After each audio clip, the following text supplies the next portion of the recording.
Good morning friends. આજે આપણે દોલનો માટેનો લાસ્ટ લેક્ચર જોઈશું. એના થોડાક એક્ઝામ્પલ જોઈ લઈએ કે સરળ આવર્ત ગતિમાં ગતિ કરતા કણની કુલ ઉર્જા E છે, તેનું સમતોલન સ્થાનથી અડધા કંપ વિસ્તાર વાળા સ્થાન આગળ તેની ગતિ ઉર્જા કેટલી હશે? તો કુલ ગતિ ઉર્જા આપણને E આપેલી છે મિત્રો.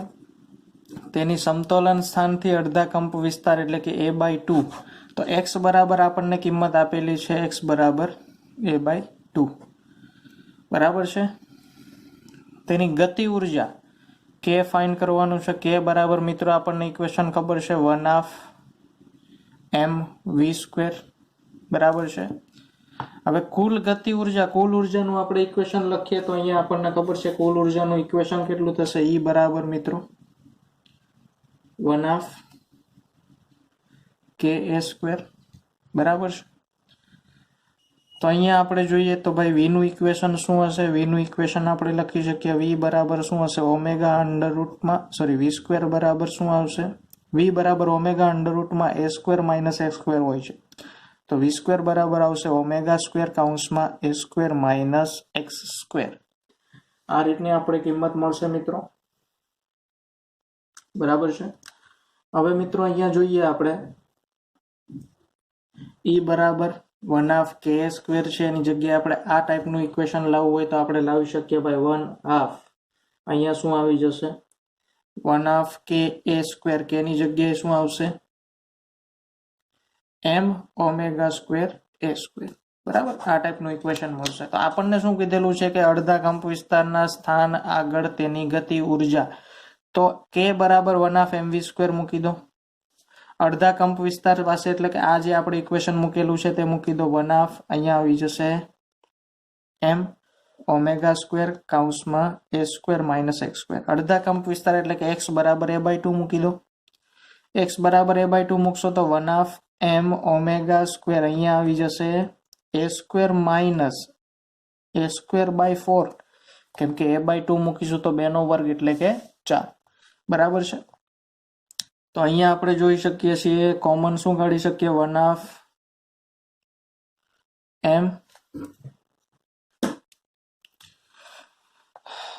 1/2m omega square a² common કાઢીએ તો અહીંયા આવી જશે 1 માઇનસ 1/4. 1 માઇનસ 1/4 એટલે કે 3/4 આવી જશે. તો અહીંયા આપણે કિંમત લખીએ તો 1/2m omega square a² into 3/4. મિત્રો આપણે જાણીએ છીએ ટોટલ એનર્જી E બરાબર 1/2m ઓમેગા સ્ક્વેર a² થાય છે. તો ટોટલ એનર્જીના ફોર્મમાં આપણને ઇક્વેશન મળશે 3/4 ઇન્ટુ E. બરાબર, તો આ એનો આન્સર થશે. તો આ રીતે આપણે એક્ઝામ્પલ કેલ્ક્યુલેટ કરીશું મિત્રો. બીજો એક્ઝામ્પલ જોઈએ કે જો સરળ આવર્ત ગતિમાં કણની કુલ ઉર્જા E હોય તો અડધા કંપ વિસ્તાર વાળા સ્થાન આગળ કણની સ્થિતિ ઉર્જા કેટલી હશે? તો અત્યારે આપણને આની પહેલા જ્યારે આપેલું હતું ત્યારે આપણને ગતિ ઉર્જા માટેનું ઇક્વેશન હતું. હવે આપણને કીધેલું છે કે ભાઈ સ્થિતિ ઉર્જા કેટલી હશે? બરાબર, તો પોટેન્શિયલ એનર્જીનું ઇક્વેશન આપણે લખીએ તો પોટેન્શિયલ એનર્જી બરાબર શું થશે મિત્રો? 1/2 k a² થશે કે x² થશે? x² થશે મિત્રો. a² કેમાં આવે છે? ટોટલ એનર્જીમાં આવે છે. બરાબર છે. તો પોટેન્શિયલ એનર્જી 1/2 kx², કુલ ઉર્જા 1/2 ka². મિત્રો અહીંયા આપણે k ની કિંમત મૂકવાની જરૂર નથી, k ના સ્વરૂપમાં મળી જશે. પહેલા એક્ઝામ્પલમાં પણ મળી જાત, પણ આપણે જે વેલ્યુ પુટ કરેલી એના ઉપરથી ખ્યાલ આવે. કદાચ આપણને કેલ્ક્યુલેશનમાં કિંમત આપેલી હોય ને કિંમત ઉપરથી આપણે જો મૂકવું હોય તો આપણને ઇક્વેશન k ને કન્વર્ટ કરતા ને એને કઈ રીતે કન્વર્ટ કરવું તે આપણને આવડવું જોઈએ. તો આપણને પોટેન્શિયલ એનર્જી પૂછેલી છે 1/2 kx² આપેલો છે કે અહીંયા x ની કિંમત કયા કંપ વિસ્તાર કેટલો લેવાનો છે? અડધા કંપ વિસ્તારના સ્થાન આગળ કણની સ્થિતિ ઉર્જા. તો આપણે અહીંયા x ની જગ્યાએ શું મૂકીશું? a/2 એનો વર્ગ. તો અહીંયા આપણને કિંમત મળશે 1/2 k a²/4. તો અહીંયા આપણે જોઈ શકીએ છીએ કે કુલ ઉર્જા કેટલી છે મિત્રો? 1/2 ka². તો આને આપણે અલગથી કાઢી લો. તો આપણને જે સ્થિતિ ઉર્જા મળશે ક્યાં, તો કે અડધા કંપ વિસ્તાર વાળા સ્થાન આગળ, ત્યાં અડધા કંપ વિસ્તાર વાળા સ્થાન આગળ આપણી સ્થિતિ ઉર્જા પોટેન્શિયલ એનર્જી છે તે E/4 જેટલી હશે. એટલે કે કુલ ઉર્જાના ચોથા ભાગની એનર્જી આપણને મળતી હશે. બરાબર છે. નેક્સ્ટ એક્ઝામ્પલ જોઈએ. મધ્યમાન સ્થિતિએ અને જ્યારે અંતર કંપ વિસ્તારથી અડધું હોય, બરાબર, એક તો મધ્યમાન સ્થિતિ આપેલું છે ને બીજું આપેલું છે કે જ્યારે કંપ વિસ્તાર કેવું હોય, જ્યારે અંતર કંપ વિસ્તારથી અડધું હોય તે બિંદુએ કણની ગતિ ઉર્જાના ગુણોત્તર ખાલી જગ્યા હશે. બરાબર છે. હવે મિત્રો એક વસ્તુ યાદ રાખજો, મધ્યમાન સ્થિતિનો મતલબ એવો નથી કે ભાઈ અડધો કંપ વિસ્તાર. મધ્યમાન સ્થિતિનો મતલબ શું થશે કે જ્યાંથી ગતિની શરૂઆત થાય છે કે જ્યાં અંત પામે છે તે, એટલે કે ભાઈ સંતુલન સ્થિતિ જે કહેવાય તે. તો સમતુલન સ્થિતિ માટે x કેટલો હશે મિત્રો? 0. બરાબર છે. તો ગતિ ઉર્જાનું ઇક્વેશન ગુણોત્તર લેવાના છે. તો ગતિ ઉર્જાનું ઇક્વેશન આપણને ખબર છે 1/2 k ઇન્ટુ શું આવી જશે અહીંયા, k into a square. a square તો ટોટલ એનર્જીનું ઇક્વેશન છે મિત્રો 1/2 mv સ્ક્વેર. બરાબર. તો mv સ્ક્વેરમાં આપણે શું કરશું, v ના ઇક્વેશન મૂકીશું. v ઉપરથી આપણે k સ્વરૂપમાં ઇક્વેશન મેળવી શકીએ. બરાબર. તો k સ્વરૂપમાં આપણે ઇક્વેશન મેળવી એની જગ્યાએ આપણે એવું લખી શકીએ ભાઈ 1/2 mv સ્ક્વેર છે એની જગ્યાએ આપણે ઇક્વેશન 1/2 અહીંયા m ઓમેગા સ્ક્વેર, અહીંયા શું આવી જશે a square minus x square. હવે m ઓમેગા સ્ક્વેર ની જગ્યાએ આપણે શું લખી શકીએ, k સ્ક્વેર. તો 1/2 k આવશે ઇન્ટુ અહીંયા શું આવશે a square minus x square. આ રીતે પણ લખી શકીએ આપણે ગતિ ઉર્જાનું સમીકરણ. તો હવે શું કરવાનું છે, મધ્યમાન સ્થિતિ એટલે કે x બરાબર જ્યારે 0 હોય ત્યારે અને અંતર કંપ વિસ્તારથી અડધું હોય ત્યારે, એટલે x બરાબર a/2 હોય ત્યારે, તો આ બંનેનો ગુણોત્તર આપણે મેળવવાનો છે. તો એ બંનેનો ગુણોત્તર આપણે મેળવીએ તો પહેલા ભાઈ x બરાબર 0 માટે x બરાબર a/2 માટે આ બંનેનો ગુણોત્તર લેવાનો છે. તો એના માટે લઈએ ભાઈ 1/2 k, અહીંયા a સ્ક્વેર માઇનસ 0 છેદમાં 1/2 k, a સ્ક્વેર માઇનસ એના છેદમાં 2 આખાનો વર્ગ થશે. બરાબર.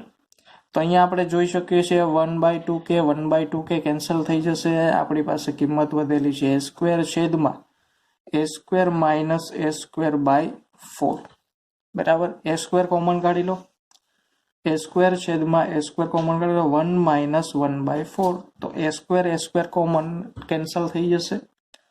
તો અહીંયા આપણી પાસે કિંમત વધેલી છે 1/1 માઇનસ 1/4. 1 માઇનસ 1/4 એટલે કે અહીંયા 3/4 આવી જશે. એટલે 4 ઉપર ચાલ્યો જશે એટલે આ ગુણોત્તર મળશે આપણને 3/4 જેટલો. બરાબર છે. તો આ આપણો આન્સર છે મિત્રો. એ જ રીતે નેક્સ્ટ એક્ઝામ્પલ જોઈએ. તો નેક્સ્ટ એક્ઝામ્પલમાં શું આપેલું છે કે ભાઈ એક લિફ્ટ છે કે જે g/3 જેટલા પ્રવેગથી ચઢાણ કરે છે એનો મતલબ કે ઉપર તરફ ગતિ કરતી હશે.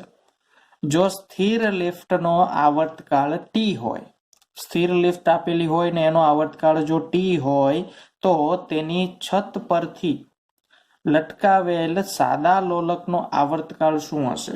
હવે આ સાદા લોલકનો આવર્તકાળ આપણે મિત્રો ક્યારે ફાઇન્ડ કરવાનો છે કે જ્યારે લિફ્ટ g/3 જેટલા પ્રવેગથી ચઢાણ કરતી હશે ત્યારે. તો આના માટે આપણે ઇક્વેશન શું કરીશું ભાઈ, t is equal to 2π√L/g.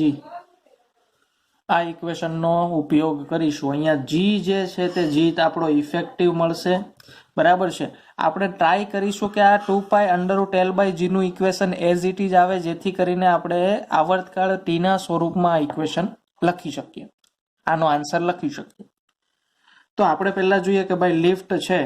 હવે લિફ્ટની છત ઉપર માનો કે સાદો લોલક લટકાવેલો છે અને લિફ્ટ ગતિ કરે છે g/3 જેટલા પ્રવેગથી ઉપર તરફ.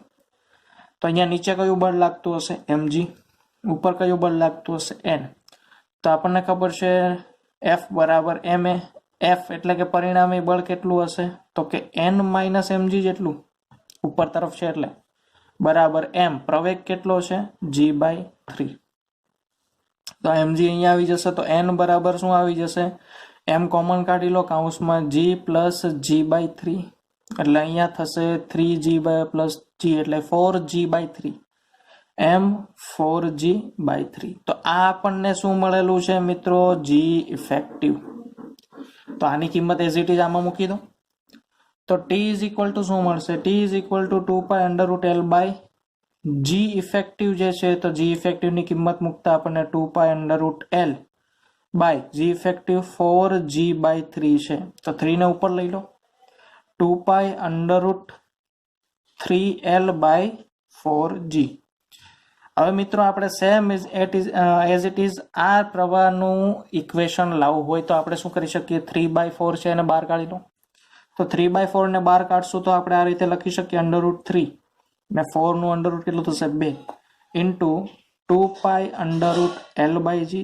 પણ 2 pi under root l by g શું છે આવર્તકાળ છે કે જ્યારે લિફ્ટ કેવી હતી સ્થિર અવસ્થામાં હતી ત્યારે લિફ્ટનો આવર્તકાળ t છે તો આની જગ્યાએ આપણે t મૂકી દો તો આપણો આન્સર આવી જશે √3/2 ઇન્ટુ t એટલે કે જ્યારે સ્થિર અવસ્થામાં લિફ્ટ હતી ત્યારના આવર્તકાળ કરતા √3/2 ગણું આ મૂલ્ય હશે કે જ્યારે લિફ્ટ g/3 જેટલા પ્રવેગથી શું કરતી હોય ચડાણ કરતી હશે બરાબર છે મિત્રો હવે નેક્સ્ટ છેલ્લો એક્ઝામ્પલ જોઈએ કે આપણને કીધેલું છે કે ભાઈ આકૃતિ a અને b નો ગુણોત્તર આવૃત્તિનો ગુણોત્તર આપણે ફાઇન્ડ કરવાનો છે તો પહેલા તો આપણે જોઈએ કે ભાઈ આવૃત્તિ આપણે કઈ રીતે મેળવી શકીએ આની તો આપણને આની આવૃત્તિ મેળવવા માટે આપણને ઓમેગાનું ઇક્વેશન આ મિત્રો સ્પ્રિંગ વાળું છે તો સ્પ્રિંગ વાળા માટે આપણને ખબર હશે ઓમેગા ઇઝ ઇક્વલ ટુ શું છે omega is equal two under route k/m છે બરાબર છે તો ઓમેગાની કિંમત મૂકીએ આપણે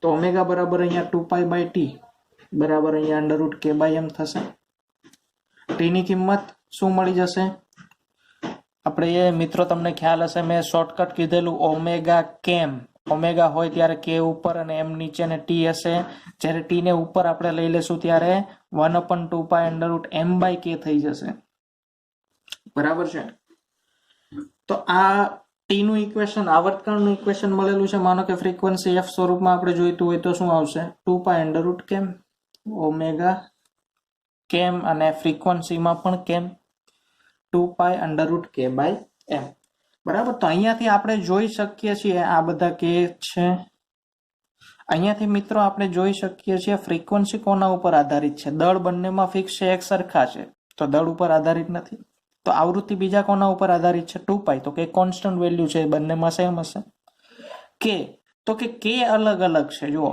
આમ k ની કિંમત બધાની જ k આપેલો છે બધાના સ્પ્રિંગ અચળાંક પણ જ્યારે આપણે એનું કોમ્બિનેશન કરીશું ત્યારે આપણને અલગ કિંમત મળશે તો એનો મતલબ f is પ્રપોઝનલ two under route k છે બરાબર છે f છે તે અંડર રૂટ k ના સ્વરૂપમાં શું થાય છે વધે ઘટે છે બરાબર તો આપણને જે પણ k ની કિંમત મળશે તે બંનેનો ગુણોત્તર લઈ લઈશું એટલે આપણને આવૃત્તિનો ગુણોત્તર મળી જશે તો આપણે વાત કરીએ હવે આગળ બરાબર છે તો હવે શું કરીએ કે ભાઈ પહેલા માટે શું છે પહેલાનું અહીંયા આપણે જોઈ શકીએ છીએ બંનેના જોડાણ તો આ બંનેના જોડાણ ઉપરથી આપણે શું કરીશું બંનેના વેલ્યુ ફાઇન્ડ કરીશું તો આની કિંમત આપણને 1/k માનો કે આનું k1 મળે છે આની કિંમત તો 1/k1 બરાબર 1/k પ્લસ 1/k મળી જશે બરાબર છે ને મિત્રો અહીંયા આપણે જોઈ શકીએ છીએ જોડાણ આ જોડાણ આપણે આગળ પણ જોયેલા છે ને આ કેવા પ્રકારના આ બે પ્રકારના આપણે જોડાણ જોયેલા હતા એક શ્રેણી જોડાણ અને એક સમાંતર જોડાણ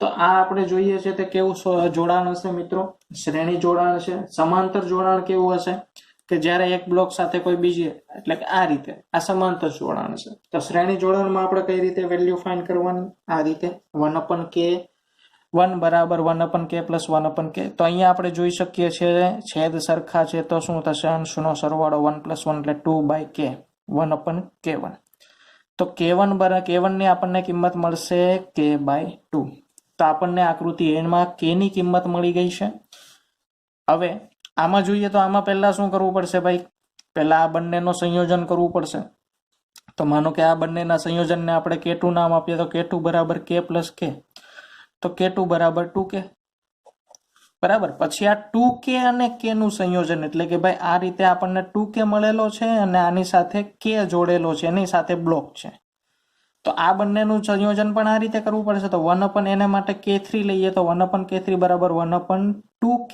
પ્લસ 1/k. બરાબર. તો હવે આના છેદ સરખા નથી તો આપણે ક્રોસ મલ્ટીપ્લાય કરીએ તો k plus 2k divide by 2k square લખી શકીએ 1/k3. તો અહીંયા શું આવી જશે 3k divide by 2k square. k એક વાર કેન્સલ 1/k3. તો k3 બરાબર આવશે 2k બાય 3. તો k3 મળી ગયો, k1 મળી ગયો. આપણને આવૃત્તિનો ગુણોત્તર પૂછેલો છે. માનો કે આકૃતિ A અને આકૃતિ B એટલે FA ડિવાઈડ બાય FB આપણે લઈએ તો પ્રપોઝનલ કેનામાં છે. તો અહીંયા k બાય 2 વર્ગમૂળમાં જ આવશે ને મિત્રો, કેમ કે f is proportional to √k એટલે વર્ગમૂળમાં આવશે. અંડરરૂટમાં k બાય 2 છેદમાં અહીંયા શું આવશે FB કેટલો, FB માટે k3 કેટલો મળેલો છે તો કે 2k બાય 3. તો √2k બાય 3. હવે આ સંખ્યાને બધું અલગ કરી નાખીએ તો અહીંયા આપણે જોઈ શકીએ √k into 1 by √2 divide by અહીંયા શું આવશે √2 બાય 3 ઇન્ટુ √k. તો √k કેન્સલ થઈ જશે. હવે આ જે √2 છે તે એઝ ઇટ ઇઝ રહેશે ને આ 1 બાય √2 છે નીચે આવશે ને આ √3 જે આપણે ઉપર પણ લખી શકીએ તો અહીંયા આ રીતે લખી શકીએ √3 ડિવાઈડ બાય √2 ઇન્ટુ √2. તો અહીંયા √2 ઇન્ટુ √2 એટલે √2 થઈ જશે. તો √3 બાય 2 આ આપણો આન્સર. બરાબર છે. તો આ રીતે મિત્રો એક્ઝામ્પલ અહીંયા આપણા દોલનો માટેના એક્ઝામ્પલ પૂરો થાય છે. નેક્સ્ટ લેક્ચરથી આપણે વેવ્સ ચાલુ કરીશું. બરાબર છે મિત્રો. તો આના પછી આ એક્ઝામ્પલ જે હું હોમવર્ક ના આપું તે તમારે વ્યવસ્થિત કેલ્ક્યુલેટ કરવાના છે અને જો ખબર ના પડે તો તમારે બેઝિઝક મને પર્સનલમાં મેસેજ કરીને પૂછી લેવાના છે. Thank you.